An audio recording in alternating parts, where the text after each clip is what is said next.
Welcome back to the Ethanol Review. Today's episode is going to feature a cocktail whose simplicity is only exceeded by its deliciousness. The Paloma.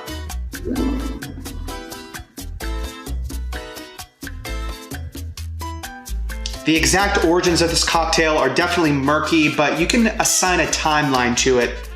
There was a grapefruit soda that was made in 1938 called Squirt. It still exists to this day. Squirt, I know it's terrible.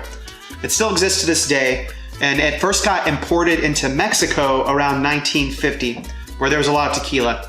So, and you'll see when the build of the cocktail is shown to you, but this is almost like a cold drink with a soda, like a rum and Coke, like a vodka cranberry, right? So your spirit and one other ingredient. There is 3 ingredients in this, but for the sake of actual origins, I believe in its essence, it was tequila. Well, this is actually Sotol, but it was an agave spirit with grapefruit soda and a lime. And that was kind of the basics of what it is. Paloma means dove, like the bird, the little white bird. Margarita means daisy. Side fact, doesn't really matter on this one. But origins, I don't know, probably in the 60s or 70s, it started happening, but it didn't really gain sentience until the probably late 1990s or so. And now a lot of craft cocktail bars have some type of Paloma on it.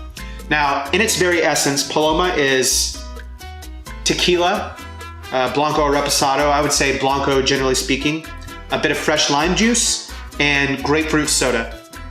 I prefer Jarritos brand, but you can use Ting, you can use Squirt, don't like the last one, but I think Jarritos is my personal favorite. Enough jibber jabber, let's build the drink. We'll begin with our cheapest ingredient, which in this case is fresh lime juice. This recipe, well actually let me preface this by saying, oftentimes Palomas are built just straight into the glass, made into the glass, just like you would build a rum and Coke, right? But I prefer not to do that because there is citrus. When I have thicker ingredients, heavier, denser ingredients than just the spirit, I really like to shake it so that they integrate with each other well, versus just pouring it on top of each other.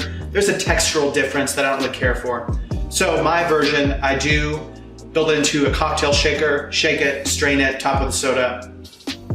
So, but we begin with half an ounce of fresh lime juice, 2 ounces of your tequila. I'm using Sotol because that's what I have on hand, and I didn't want to go and buy another tequila just for this episode. The episode on Sotol can be seen in the library. I'll feature the link so you can get an idea of what this is. It's like a cousin to tequila though, let's just call it that. It's a different type of agave in a different place than tequila, but there's some similarities there. So we've got our 2 ingredients. Again, super duper easy. Put it with ice,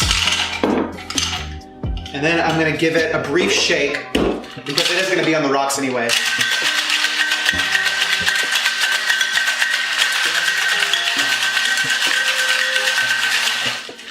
So that way at least the ingredients, the thickness of the lime juice and the lighter nature of the spirit can be a bit more unified in there. So now we take our Collins glass. I did a half salt rim. Usually it calls for a full. I don't really like salt, but I did it just for effect. But we're gonna take our Hawthorne strainer, strain our liquid into the Collins.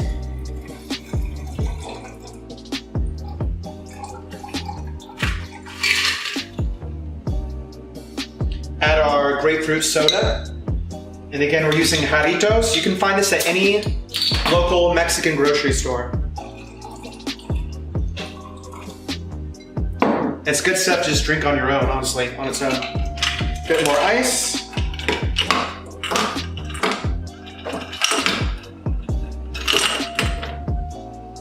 Oh, it's a perfect amount.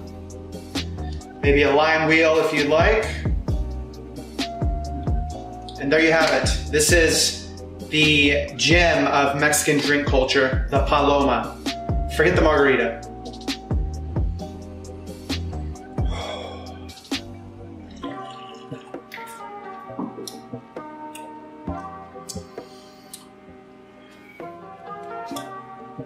It is much drier and more crisp and refreshing than a margarita is. That being said, if you make a margarita a certain way without a bunch of garbage ingredients, it can be kind of like this, but not quite at this level of just crisp, refreshing agave goodness. Grapefruit goes wonderfully with tequila. They're natural partners, and so to put that with a little bit of lime juice, it really works.